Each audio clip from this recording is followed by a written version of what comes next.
Mais je veux que tu restes comme ça toute ta carrière, nul au Real et exceptionnel en équipe de France. Ta première mi-temps, j'avais envie de t'insulter, mais j'ai oublié que t'étais en Coupe du Monde, j'ai oublié.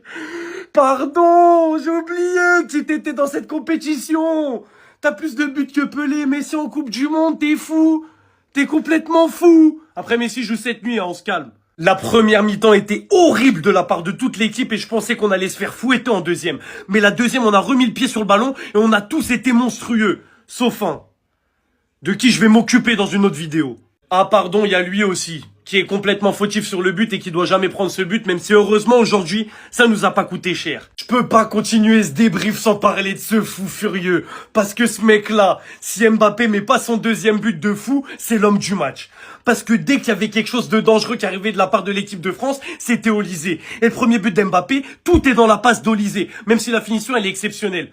Il jouait sur l'aile, on était nul en 10, ça venait du côté droit. Il échangeait avec Dembélé, et bah ça venait du centre parce que Dembélé était au centre. Il rééchangeait, ça revenait de lui. Le problème, c'était pas les postes, c'était juste les joueurs. Olysée met une claque à Dembélé dans ce début de Coupe du Monde. Bref, encore une fois, merci le football. La première mi-temps, elle était terrible à voir, rien à se mettre sous la dent. Les Sénégalais qui nous graillent. D'ailleurs, il faut féliciter les Sénégalais parce qu'ils ont fait un match de fou. Ils méritent de marquer en première mi-temps. Après, en deuxième, on a remis le pied sur le ballon, mais au final, ils finissent par marquer, à avoir quelques occasions. La deuxième mi-temps, elle est exceptionnelle. Rabiot, gros match. Rabiot, gros match. Même si la première, tout le monde était un peu dans le jus. Deuxième mi-temps, j'ai kiffé. Et la passe sur Bradley, c'est fou.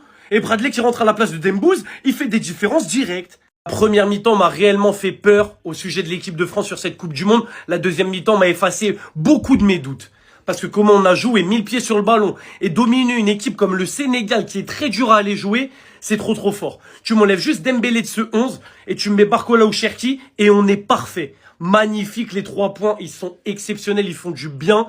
On est quasiment sûr d'être premier du groupe, même si la Norvège, il faut pas sous-estimer. Et la qualification, elle a... Beaucoup de choses à dire sur ce match. Quelle fin de match! Là, je suis désolé mes frères sénégalais, mais là, je vais faire toutes les vidéos avec le maillot de Mbappé comme ça à l'envers, je suis obligé. Il y a beaucoup de choses à dire sur ce match. Une première mi-temps dominée par le Sénégal. Dans le jeu, dans l'intensité, dans les duels, même dans la mentalité, dans tout. En première mi-temps, le Sénégal, ça jouait archi bien. Et d'ailleurs, ils ont eu 2 grosses occasions avec le poteau de Jackson et l'action ratée d'Ismaïla Assar. Malheureusement, sur les 2 occasions, il n'y a pas eu de but. Deuxième mi-temps, c'est tout l'inverse. Un Sénégal méconnaissable, j'ai pas compris. Ça jouait plus, ça laissait des espaces. Et quand tu laisses des espaces à l'équipe de France, mais c'est impossible à tenir, c'est pas possible. Ça a commencé à chauffer petit à petit entre Olysée et Kix.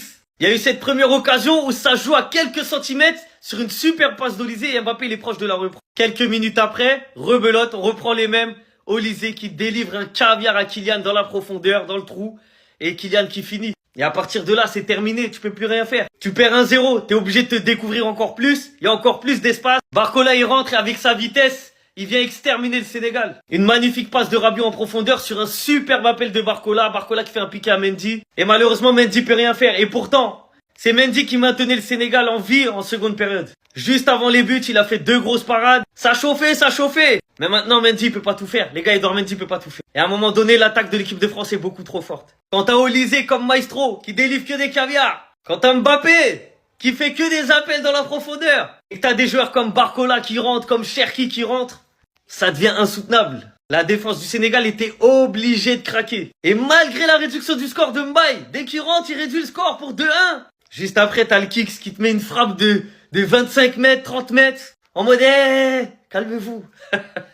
Franchement, la première mi-temps, elle était très bof, hein. Mais la deuxième, encore une fois, magnifique, magnifique. Le Sénégal n'a pas à rougir, mais ce soir, l'équipe de France, c'était meilleur. Alors là, vraiment force aux Sénégalais, je sais même pas comment ils doivent se sentir. Après une première mi-temps aussi bien maîtrisée, comment vous avez pu tout lâcher en deuxième mi-temps? En première mi-temps, la France n'y arrivait pas tellement, le bloc sénégalais était bien en place. En phase défensive, ils se mettaient en bloc, réduisaient les espaces. Les milieux fusionnaient avec les attaquants pour ramener du surnombre au milieu. Et qui était parfait, étant donné que ça empêchait l'équipe de France d'aller vite vers l'avant. La preuve, en première mi-temps, l'équipe de France c'est un seul tir, tellement ils arrivaient même pas à rentrer dans la surface du Sénégal. Donc le Sénégal se contentait de rester en place et dès qu'ils ont le ballon, ça partait en compte sur les côtés. Et malheureusement, le Sénégal aussi a trop raté. Regardez l'occasion qu'Ismaïla Sarr rate. Comment tu peux rater ça? Sans oublier la grosse occasion de Jackson qui vient taper la barre. Ils en ont eu des occasions, mais malheureusement, ils n'ont pas su les conclure. Et petite parenthèse sur cet homme-là, encore une fois, qui a sorti une première mi-temps vraiment excellente. Désiré Doué n'a pas existé ne serait-ce qu'une seconde. Et malheureusement, en deuxième mi-temps, je sais pas ce qui s'est passé. Le Sénégal a commencé à se relâcher. Ils ont commencé à se relâcher, laisser de l'espace. Olysée est passé en 10 à un moment. Et tout le monde sait à quel point ce spécimen-là a une très belle qualité de passe. Le gars, il passe en 10. Il voit Kylian Mbappé lâcher un magnifique appel. Pour le coup, respect à Kylian Mbappé. Mbappé lâche l'appel. Olysée lui fait la passe en profondeur. Il vient devant Mendy. Il place le ballon. But. Kylian Mbappé qui d'ailleurs juste avant s'est vu refuser un penalty. Pour moi, il n'y avait pas péno. Sadio Mané ne l'a pas touché. Et le contact qui entre Kylian et les cuisses de Mané, c'est Kylian qui vient le toucher. Malheureusement pour les Sénégalais, après le but de Kylian Mbappé, on a Barcola qui rentre en jeu à la 80e minute, 82e minute. Il marque son but lui aussi. Un peu plus tard en deuxième mi-temps, on a Mbaye qui rentre. Il termine tout le monde sur son côté droit. Lâche un magnifique tir qui se transforme en but. Malheureusement pour le Sénégal, on était déjà à la 94e minute. Et encore pire, ils n'avaient même pas encore fini de célébrer le but d'Mbaye que Kylian Mbappé allait faire mouche. Voilà. Il a lâché un de ses buts. Pour le moment, c'est tout simplement le plus beau but de la Coupe du Monde. Lui qui devient bien évidemment avec ce doublé le meilleur buteur de l'histoire de l'équipe de France en Coupe du Monde.